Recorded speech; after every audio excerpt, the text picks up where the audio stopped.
ইযা আতাইয়া আহলা ক্বরিয়াতিন ইসতাতআমা আহলাহা ফাআবাউ আন ইউদাইফুহুমা ফাওয়াজাদা ফিহা জিদারান ইউরিদু আন ইয়ানকাদ্দা ফাআকামা ক্বালা লাউ শি'তা লাত্তাখাযতা আলাইহি আজরা। মূসা এবং খিজির একটা জনপদে গিয়ে পৌঁছালেন, অনেক ক্লান্ত, ক্ষুধার্ত, তৃষ্ণার্ত। বললেন একটু পানি দেওয়ার জন্য, এরা পানিও দিল না। বললেন একটু খাবার দেওয়ার জন্য, এত রেজিল মানুষ খাবারটাও দিল না। ওই জনপদ থেকে বের হওয়ার সময় তারা দেখলেন একটা দেয়াল একেবারে ভেঙে যাচ্ছে অবস্থা। খিজির আলাইহিস সালাম বললেন মূসা হাত লাগাও, দেওয়ালটা ঠিক করে বানিয়ে তারা হাঁটা দিলেন। মূসা আলাইহিস সালাম বললেন আপনি চাইলে ওই দেয়ালটা বানানোর বিনিময়ে তাদের কাছ থেকে একটু বিনিময় নিতে পারতেন।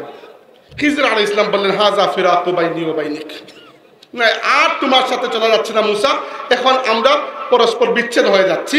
সাউনাব্বিউকা বিতাউইলি মা লাম তাসতাতি আলাইহি সাবরা, কিন্তু বিদায় নেওয়ার আগে আমি তোমাকে বলে দেব সেই সকল বিষয়ের ব্যাখ্যা যেগুলোর উপর তুমি সবর করতে পারোনি। এই সংক্ষিপ্ত ব্যাখ্যা বলে আমি শেষ করছি। খিজির আলাইহিস সালাম বললেন أما السفينة فكانت لمساكين يعملون في البحر فأردت أن أعيبها وكان وراءهم ملك يأخذ كل سفينة غصبا। মুসা, ভবিষ্যতে এই এলাকায় একজন জালিম শাসক আসবে এবং সে জনগণের সম্পদকে নিজের কাছে নিয়ে নেবে। জালিম শাসকদের একটা বৈশিষ্ট্য, কিন্তু এরা মানুষের সম্পদকে ছলে বলে কৌশলে নিজের কাছে নিয়ে নেয়। বৈশিষ্ট্য আছে না জালিম শাসকদের, এরা এটা করে। এবং সেই যুগে শুধু না, আজকের যুগেও এরকম শাসকরা পাওয়া যায় যারা জনগণের অধিকারকে নিজের বাপের অধিকার মনে করে কুক্ষিগত করে আর পরে পালিয়ে চলে যায়। ঠিক বলার দরকার নাই, আসলেই ঠিক, আমি জানি ঠিক এটা। তো যেটি বলছিলাম যে ওই এলাকায় একজন জালিম বাদশাহ আসবে এবং সে জনগণের সম্পদকে কুক্ষিগত করবে।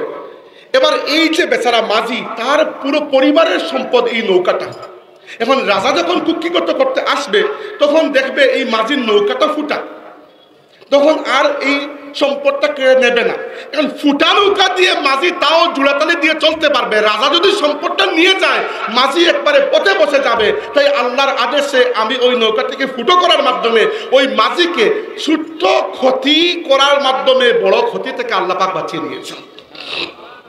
তাকদীর। আমরা পেরেশান হই কেন জানেন? কারণ আমরা ভবিষ্যৎ দেখি না, ভবিষ্যৎ আমাদের কাছে গায়েব।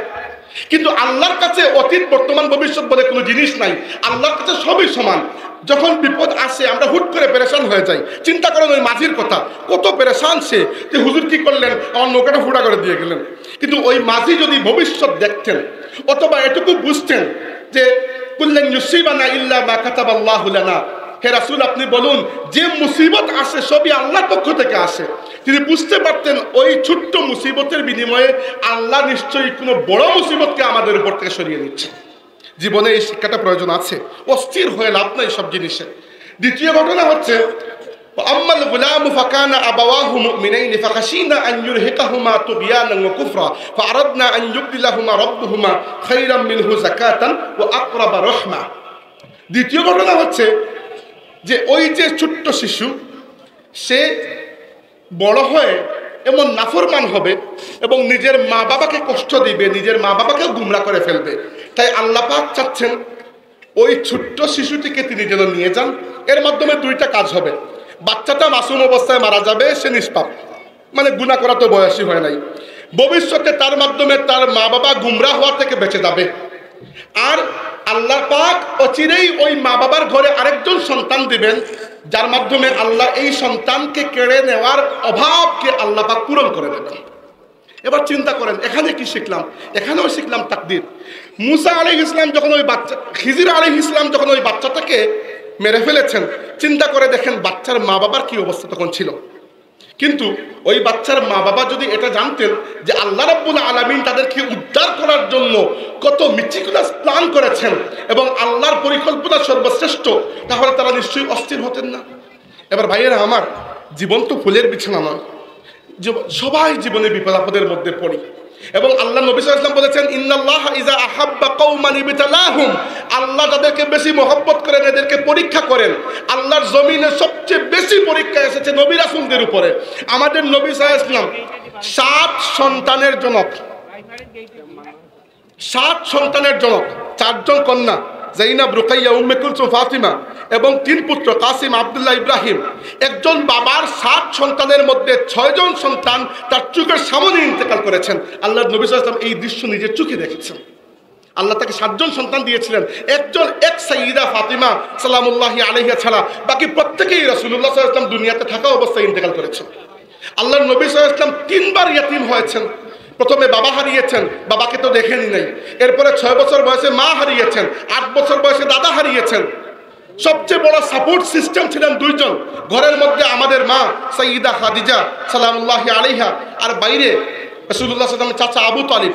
মাত্র 1 মাসের ব্যবধানে 2 জনই ইন্তেকাল করেছেন। কষ্ট যাকে বলে রাসূলে পাক সাল্লাল্লাহু আলাইহি ওয়াসাল্লামের চাইতে কষ্ট জীবনে আর কে করেছেন? আমাদের পিতা মুসলিম জাতির জনক সাইয়্যিদুনা ইব্রাহিম খলিলুল্লাহর চাইতে বড় পরীক্ষা আর কে দিয়েছেন? তাই জীবনে যদি আপনার উপর পরীক্ষা আসে, ওই বাচ্চার মায়ের দিকে একবার খেয়াল করবেন। ওই বাচ্চার মা হয়তো অনেক কষ্ট পেয়েছেন যে আমার বাচ্চাটাকে মেরে ফেলা হয়েছে, কিন্তু তিনি জানেন না আল্লাহ তাবারাকা ওয়া তাআলা তার তাকদীরে এর থেকে ভালো সন্তান এবং গুমরাহ হওয়ার থেকে পরিত্রাণ পাওয়াকে আল্লাহ রাব্বুল আলামিন তার তাকদীরের মধ্যে লিখে দিয়েছিলেন। আর 3 নম্বর শেষ ঘটনা শেষ করছি বলে, মুসা আলাইহিস সালাম খিজির আলাইহিস সালাম বললেন যে ওয়া আম্মাল জিদারু ফাকানা লিগুলামাইনি ইয়াতীমাইনি ফিল মাদিনা ওয়া কানা তাহতাহু কানজুল লাহুমা ওয়া কানা আবুহুমা সালিহা ফাআরাদা রাব্বুকা আন ইয়াবলুগা আশুদ্দাহুমা ওয়া ইস্তাখরিজা কানজাহুমা রাহমাতাম মির রাব্বিক।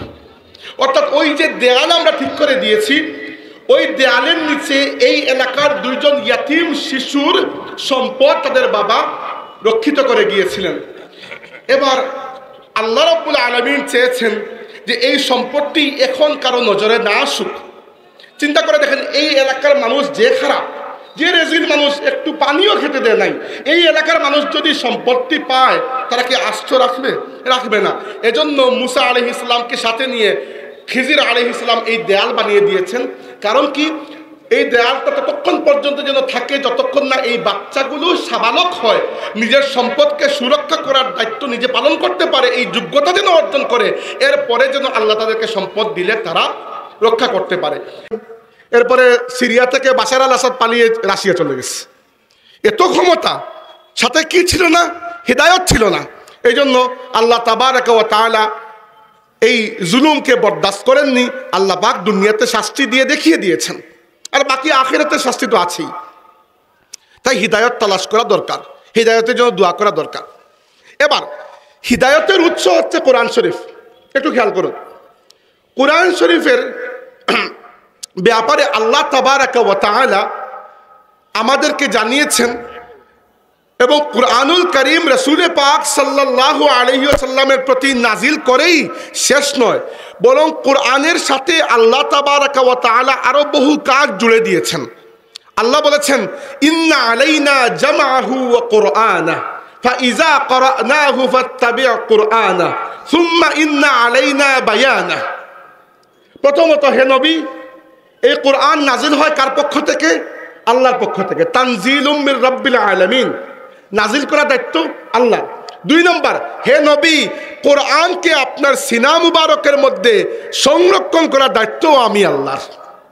3 নম্বর, সুম্মা ফাইজা ক্বরানাহু ফাত্তাবি' কুরআনা, হে নবী, আপনাকে কোরআন পড়ে শেখানোর দায়িত্ব আমি আল্লাহর।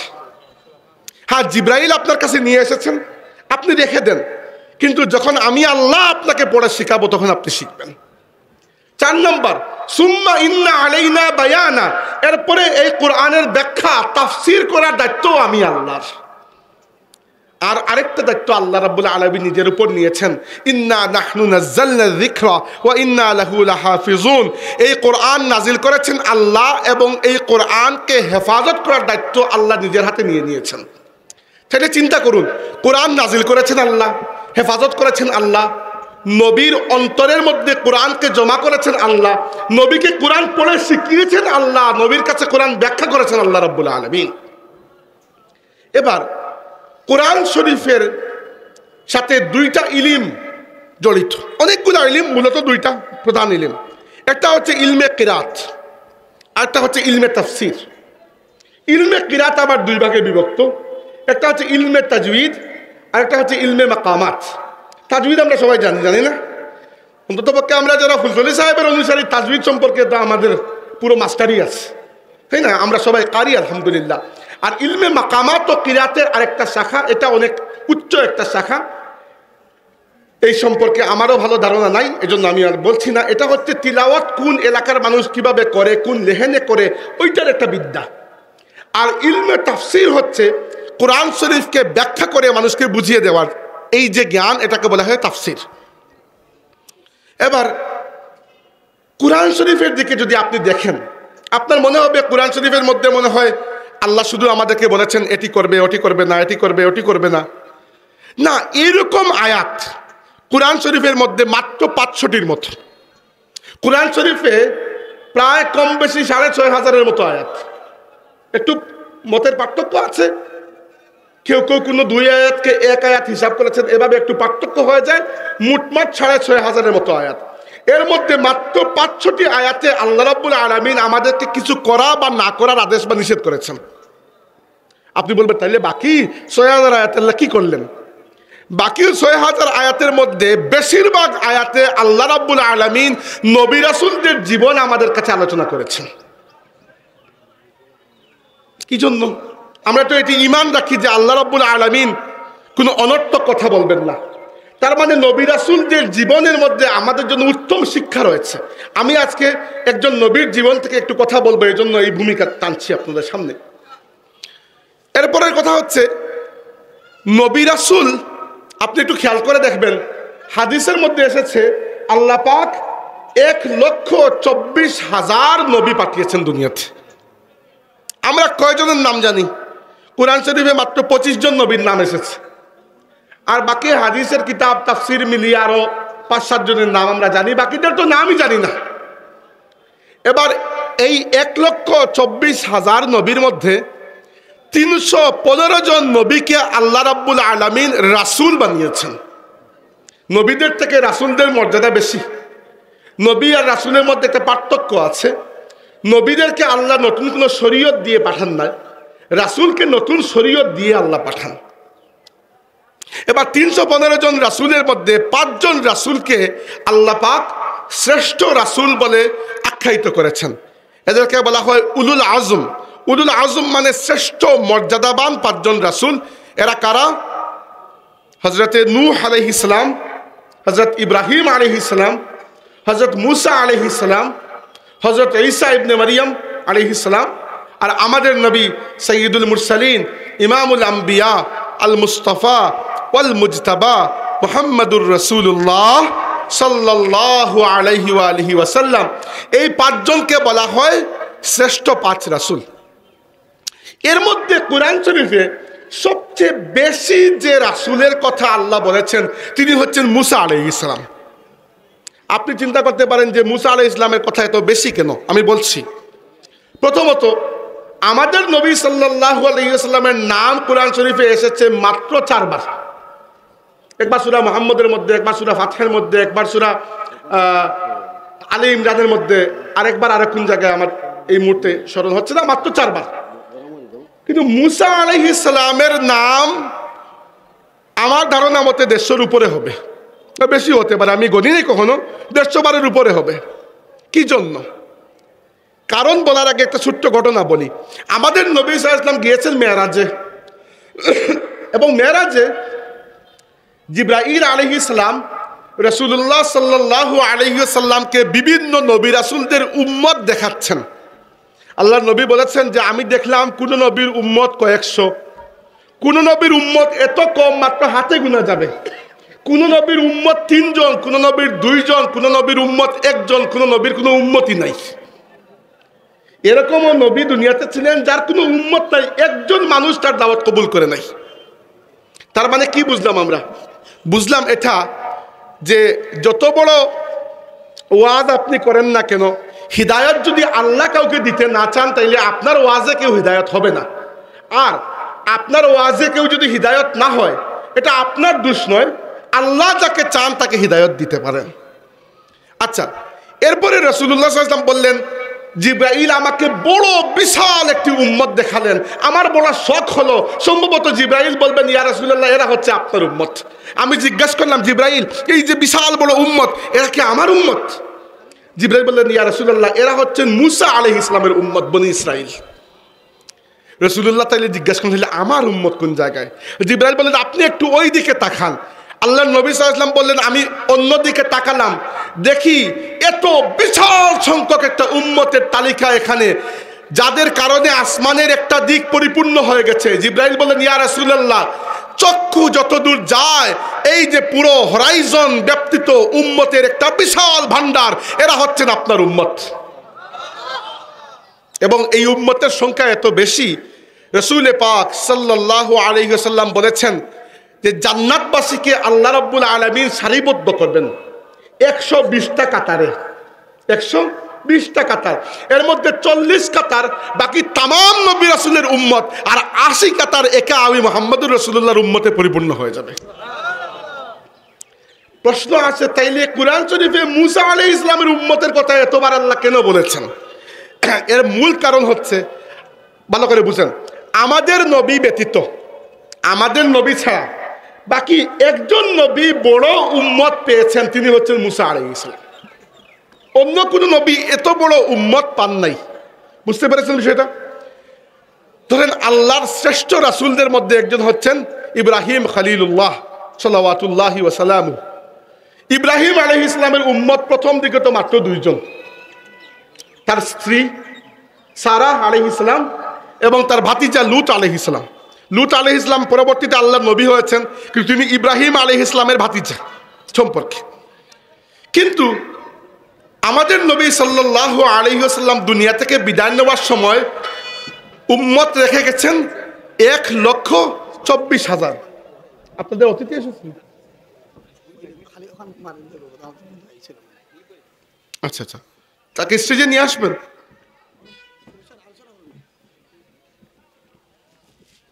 আমাদের প্রধান অতিথি মহোদয় চলে এসেছেন, নিয়ে আসেন। আপনারা স্লোগান দিতে দিয়ে দেন একবার।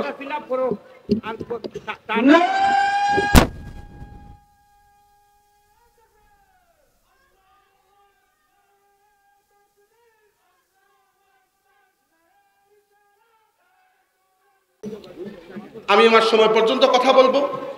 প্রধান অতিথি মহোদয় নামাজে আছেন, নামাজ পড়ার পরে তিনি বয়ান করবেন। মাহফিল একই নিয়মে চলবে সুন্দরভাবে। যেটি আমরা বলতে চাচ্ছিলাম, আচ্ছা আমরা আমাদের কথা আগাই নিই, যে মুসা আলাইহিস সালামের কথা কুরআনুল কারীমে এতবার আসার কারণ হচ্ছে আমাদের নবী সাল্লাল্লাহু আলাইহি ওয়াসাল্লামের আগে মুসা আলাইহিস সালাম বড় উম্মতের অধিকারী হয়েছিলেন। তাই রাসূল পাক সাল্লাল্লাহু আলাইহি ওয়াসাল্লামের উম্মতকে আল্লাহ তাবারাকা ওয়া তাআলা বারবার আগের উম্মতের উদাহরণ দিচ্ছেন, যে তোমাদের আগের উম্মত কি কি বিপদ আপদের মধ্যে পড়েছিল, তোমাদের আগের উম্মতকে আমি কি কি নিয়ামত দিয়েছিলাম আর তারা কিভাবে নিয়ামতের নাশুকরি করেছিল। আল্লাহ রাব্বুল আলামিন বারবার এই উদাহরণ কোরআন শরীফে দিয়েছেন আমাদেরকে। তার মধ্যে মুসা আলাইহিস সালামের অনেক শিক্ষা, অনেক ঘটনা কোরআন শরীফের মধ্যে আল্লাহ রাব্বুল আলামিন বয়ান করেছেন। এর মধ্যে একটা ছোট্ট ঘটনা বলে এবং এখান থেকে যে শিক্ষাটি আমরা লাভ করেছি সেই শিক্ষাটির কথা বলে আমি 15-20 মিনিটের মধ্যে আমার কথা শেষ করে ফেলবো ইনশাআল্লাহ। এর মধ্যে এতটুকু রহম আমার প্রতি করেন যে স্টেজে কোনো কথা বলবেন না, আর স্টেজে বেশি হাঁটবেন না, স্টেজ কাঁপে, মনে হয় তুফান চলতেছে। এমনিতেই বাংলাদেশে তুফান। যেটি বলছিলাম, মুসা আলাইহিস সালাম, সহিহ বুখারীতে রওয়ায়াত এসেছে, মুসা আলাইহিস সালাম একবার বনি ইসরাইলের সামনে দাঁড়িয়েছেন খুতবা দেওয়ার জন্য।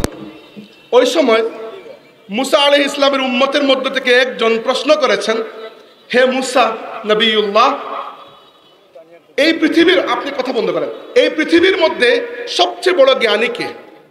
এবার দেখেন, এইরকম প্রশ্ন যদি কেউ আমাকে করেন, আপনাকে করেন, তাহলে জবাবটা বড় কঠিন বিষয়, আমরা কেউ জানি না। কিন্তু যিনি দুনিয়াতে আল্লাহর রাসূল হয়ে এসেছেন, যার প্রতি আল্লাহ শরীয়ত নাযিল করেছেন, তিনি যদি বলেন যে আমি সবচেয়ে বড় জ্ঞানী, এখানে কোনো ভুল কথা নয়। কারণ জ্ঞানের সবচেয়ে বড় উৎস হচ্ছে ওয়াহী, আল্লাহর পক্ষ থেকে আসে।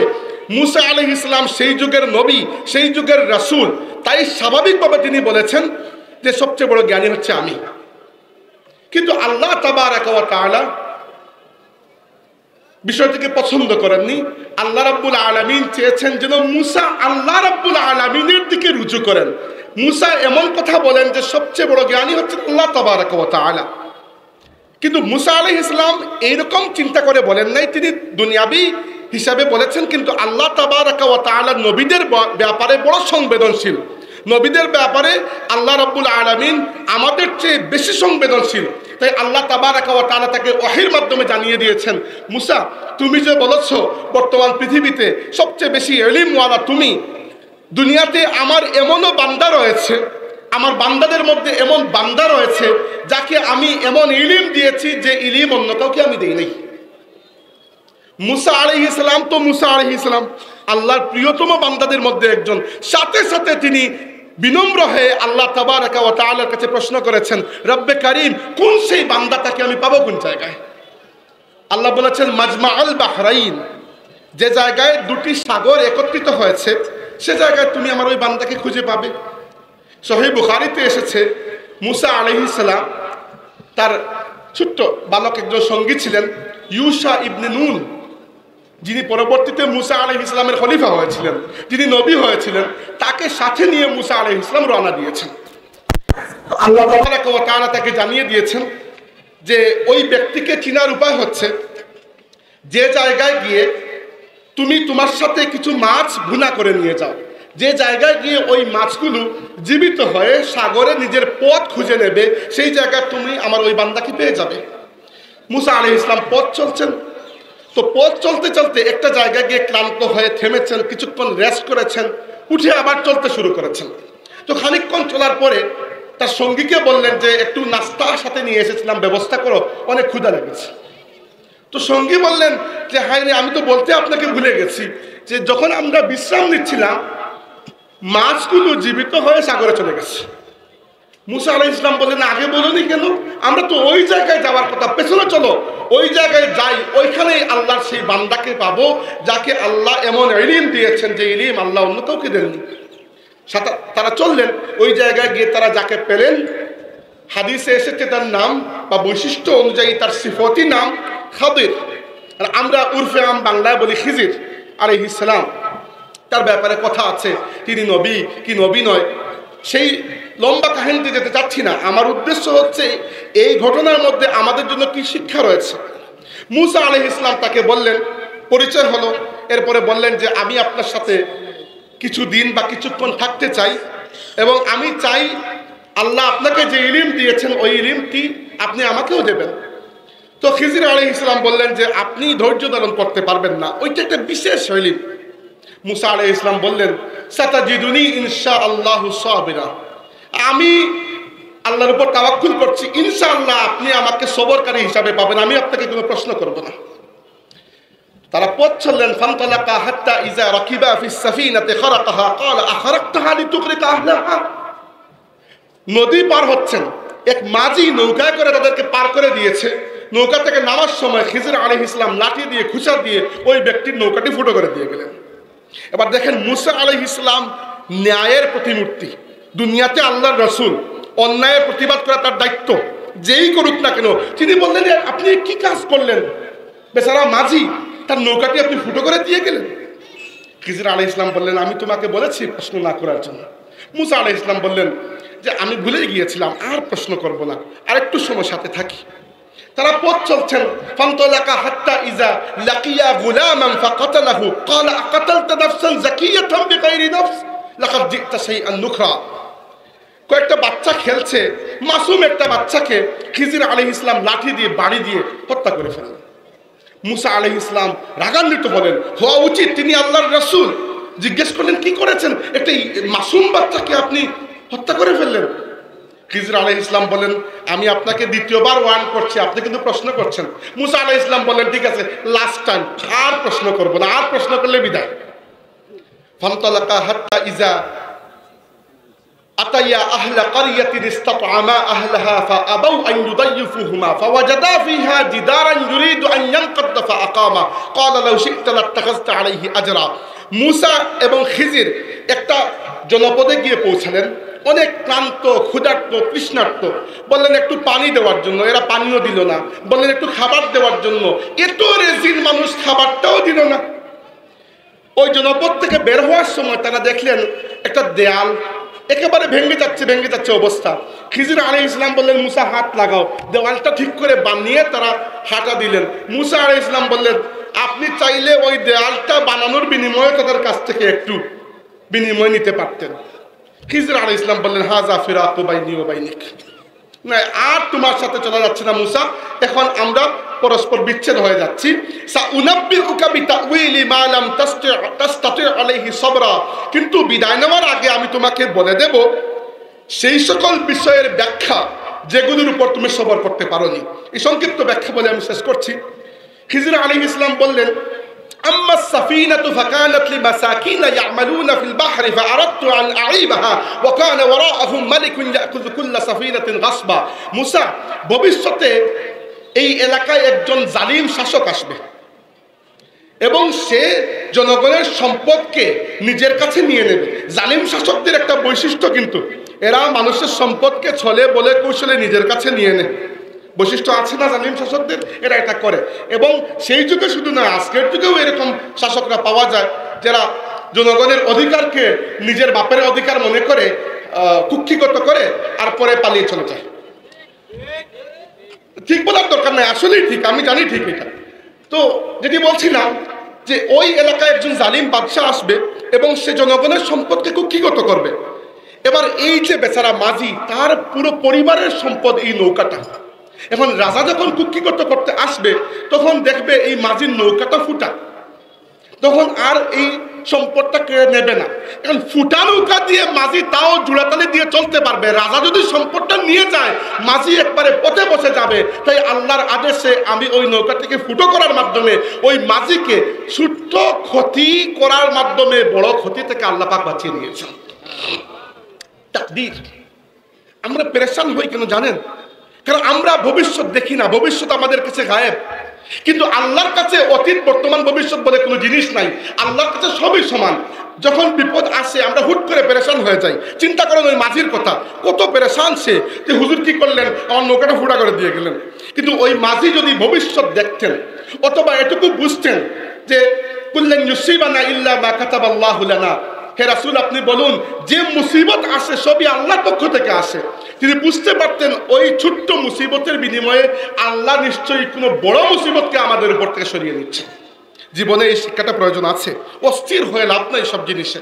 দ্বিতীয় ঘটনা হচ্ছে, আম্মাল গুলামু ফাকানা আবাওয়াহু মুমিনাইন ফাখাশিনা আন ইউরহিকাহুমা তুগয়ানান ওয়া কুফরা ফাআরাদনা আন ইউবদিলাহুমা রাব্বুহুমা খায়রাম মিনহু যাকাতান ওয়া আকরাবা রাহমা। দ্বিতীয় ঘটনা হচ্ছে যে ওই যে ছোট্ট শিশু, সে বড় হয়ে এমন নাফরমান হবে এবং নিজের মা বাবাকে কষ্ট দিবে, নিজের মা বাবাকে গুমরা করে ফেলবে। তাই আল্লাহ পাক চাচ্ছেন ওই ছোট্ট শিশুটিকে তিনি যেন নিয়ে যান। এর মাধ্যমে দুইটা কাজ হবে। বাচ্চাটা মাসুম অবস্থায় মারা যাবে, সে নিষ্পাপ, মানে গুনাহ করা তো বয়সী হয় নাই। ভবিষ্যতে তার মাধ্যমে তার মা বাবা গুমরা হওয়া থেকে বেঁচে যাবে। আর আল্লাহ পাক অচিরেই ওই মা বাবার ঘরে আরেকজন সন্তান দিবেন, যার মাধ্যমে আল্লাহ এই সন্তানকে কেড়ে নেওয়ার অভাবকে আল্লাহ পাক পূরণ করে দেবেন। এবার চিন্তা করেন, এখানে কি শিখলাম? এখানেও শিখলাম তাকদীর। মুসা আলাইহিস সালাম যখন ওই বাচ্চা, খিজির আলাইহিস সালাম যখন ওই বাচ্চাটাকে মেরে ফেলেছেন, চিন্তা করে দেখেন বাচ্চার মা বাবার কি অবস্থা তখন ছিল। কিন্তু ওই বাচ্চার মা বাবা যদি এটা জানতেন যে আল্লাহ রাব্বুল আলামিন তাদেরকে উদ্ধার করার জন্য কত মিটিকুলাস প্ল্যান করেছেন এবং আল্লাহর পরিকল্পনা সর্বশ্রেষ্ঠ, তাহলে তারা নিশ্চয়ই অস্থির হতেন না। এবার ভাইয়েরা আমার, জীবন তো ফুলের বিছানা নয়। সবাই জীবনে বিপদ আপদের মধ্যে পড়ি এবং আল্লাহ নবী সাল্লাল্লাহু আলাইহি ওয়াসাল্লাম বলেছেন, ইন্নাল্লাহা ইযা আহাব্বা কওমান ইবতালাহুম, আল্লাহ যাদেরকে বেশি মহব্বত করেন এদেরকে পরীক্ষা করেন। আল্লাহর জমিনে সবচেয়ে বেশি পরীক্ষা এসেছে নবী রাসূলদের উপরে। আমাদের নবী সাল্লাল্লাহু আলাইহি ওয়াসাল্লাম 7 সন্তানের জনক, 7 সন্তানের জনক, 4 জন কন্যা জাইনাব, রুকাইয়া, উম্মে কুলসুম, ফাতিমা এবং 3 পুত্র কাসিম, আব্দুল্লাহ, ইব্রাহিম। একজন বাবার 7 সন্তানের মধ্যে 6 জন সন্তান তার চোখের সামনে ইন্তেকাল করেছেন। আল্লাহর নবী সাল্লাল্লাহু আলাইহি ওয়াসাল্লাম এই দৃশ্য নিজের চোখে দেখেছেন। আল্লাহ তাকে 7 জন সন্তান দিয়েছিলেন, এক সাইয়্যিদা ফাতিমা সালামুল্লাহি আলাইহা ছাড়া বাকি প্রত্যেকেই রাসূলুল্লাহ সাল্লাল্লাহু আলাইহি ওয়াসাল্লাম দুনিয়াতে থাকা অবস্থায় ইন্তেকাল করেছেন। আল্লাহর নবী সাল্লাল্লাহু আলাইহি ওয়াসাল্লাম 3 বার ইয়াতীম হয়েছেন। প্রথমে বাবা হারিয়েছেন, বাবাকে তো দেখেনি নাই। এরপরে 6 বছর বয়সে মা হারিয়েছেন, 8 বছর বয়সে দাদা হারিয়েছেন। সবচেয়ে বড় সাপোর্ট সিস্টেম ছিলেন 2 জন, ঘরের মধ্যে আমাদের মা সাইয়্যিদা খাদিজা সালামুল্লাহি আলাইহা, আর বাইরে রাসূলুল্লাহ সাল্লাল্লাহু আলাইহি ওয়াসাল্লামের চাচা আবু তালিব। মাত্র 1 মাসের ব্যবধানে 2 জনই ইন্তেকাল করেছেন। কষ্ট যাকে বলে রাসূল পাক সাল্লাল্লাহু আলাইহি ওয়াসাল্লামের চাইতে কষ্ট জীবনে আর কে করেছেন? আমাদের পিতা মুসলিম জাতির জনক সাইয়্যিদুনা ইব্রাহিম খলিলুল্লাহর চাইতে বড় পরীক্ষা আর কে দিয়েছেন? তাই জীবনে যদি আপনার উপর পরীক্ষা আসে, ওই বাচ্চার মায়ের দিকে একবার খেয়াল করবেন। ওই বাচ্চার মা হয়তো অনেক কষ্ট পেয়েছেন যে আমার বাচ্চাটাকে মেরে ফেলা হয়েছে, কিন্তু তিনি জানেন না আল্লাহ তাবারাকা ওয়া তাআলা তার তাকদীরে এর থেকে ভালো সন্তান এবং গুমরাহ হওয়ার থেকে পরিত্রাণ পাওয়াকে আল্লাহ রাব্বুল আলামিন তার তাকদীরের মধ্যে লিখে দিয়েছিলেন। আর 3 নম্বর শেষ ঘটনা শেষ করছি বলে, মুসা আলাইহিস সালাম খিজির আলাইহিস সালাম বললেন যে ওয়া আম্মাল জিদারু ফাকানা লিগুলামাইনি ইয়াতীমাইনি ফিল মাদিনা ওয়া কানা তাহতাহু কানজুল লাহুমা ওয়া কানা আবুহুমা সালিহা ফাআরাদা রাব্বুকা আন ইয়াবলুগা আশুদ্দাহুমা ওয়া ইস্তাখরিজা কানজাহুমা রাহমাতাম মির রাব্বিক। অর্থাৎ ওই যে দেয়াল আমরা ঠিক করে দিয়েছি, ওই দেয়ালের নিচে এই এলাকার 2 জন ইয়াতীম শিশুর সম্পদ তাদের বাবা রক্ষিত করে গিয়েছিলেন। এবার আল্লাহ রাব্বুল আলামিন চেয়েছেন যে এই সম্পত্তি এখন কারো নজরে না আসুক। চিন্তা করে দেখেন, এই এলাকার মানুষ যে খারাপ, যে রেজিল মানুষ, একটু পানিও খেতে দেয় নাই, এই এলাকার মানুষ যদি সম্পত্তি পায় তারা কি আস্থ রাখবে না। এজন্য মুসা আলাইহিস সালামকে সাথে নিয়ে খিজির আলাইহিস সালাম এই দেয়াল বানিয়ে দিয়েছেন। কারণ কি, এই দেয়ালটা ততক্ষণ পর্যন্ত যেন থাকে যতক্ষণ না এই বাচ্চাগুলো সাবালক হয়, নিজের সম্পদকে সুরক্ষা করার দায়িত্ব নিজে পালন করতে পারে, এই যোগ্যতা যেন অর্জন করে, এরপরে যেন আল্লাহ তাদেরকে সম্পদ দিলে তারা রক্ষা করতে পারে। হাদিসে এসেছে, তাফসিরের মধ্যে এসেছে যে ওই বাচ্চা দুটির মা আল্লাহর কাছে দোয়া করতেন, আল্লাহ আমার বাচ্চারা অনেক গরিব, এদেরকে রিজিক দাও, সম্পদ দাও। এবার আল্লাহ রাব্বুল আলামিন ওই মায়ের দোয়াটি শুনেছেন, কবুল করেছেন, কিন্তু কোন সময়? যে সময় কবুল করা তার জন্য সর্বশ্রেষ্ঠ অপশন ছিল। এখান থেকে আমরা কি শিখলাম? শেষ শিক্ষা আমাদের সেটা হচ্ছে দোয়া। আমরা মনে করি যে এত দোয়া করে কবুল হয় না কেন? মিথ্যা কথা। দোয়া, মুমিনের দোয়া সব সময় কবুল হয়, কিন্তু সেটা আপনার শর্তে নয়, সেটা আল্লাহর শর্তে।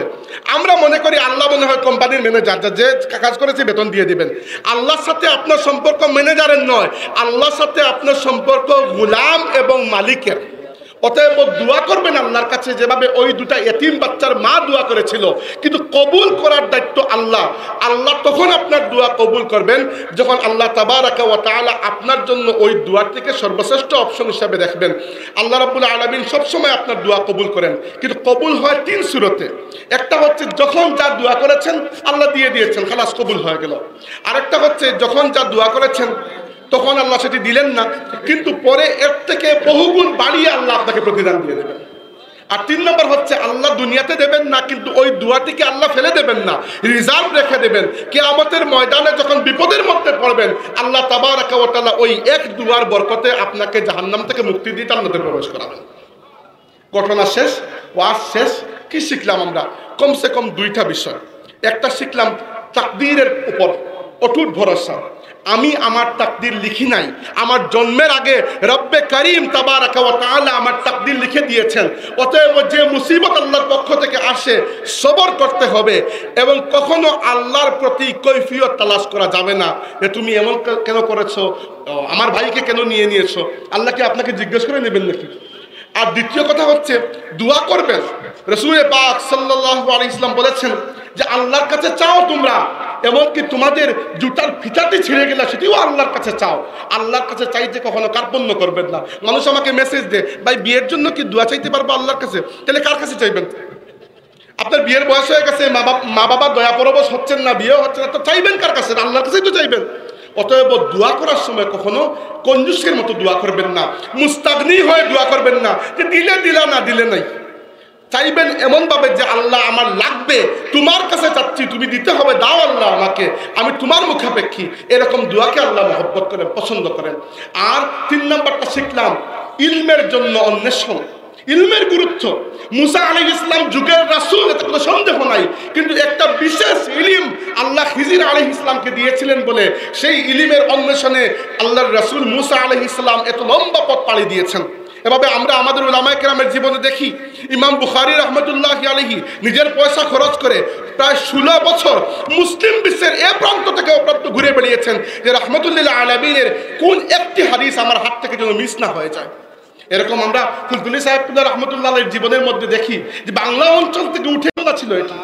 আল্লাহ রাব্বুল আলামিন আমাদের বসা এবং শোনাকে কবুল করুন, কুরআনে পাকের নূর দিয়ে আমাদের অন্তরকে মুনাওয়ার করে দিন। আল্লাহ রাব্বুল আলামিন যেন এই মাহফিলকে কবুল করেন এবং আপনাদের উপস্থিতিকে কবুল করুন। আকুলু কওলি হাযা ওয়া আস্তাগফিরুল্লাহ লি ওয়া লাকুম ওয়া লিসাইরিল মুসলিমিন ফাস্তাগফিরুহু ইন্নাহু তাআলা জাওয়াদুন কারীমুম মালিকুম বাররুর রাউফুর রহিম।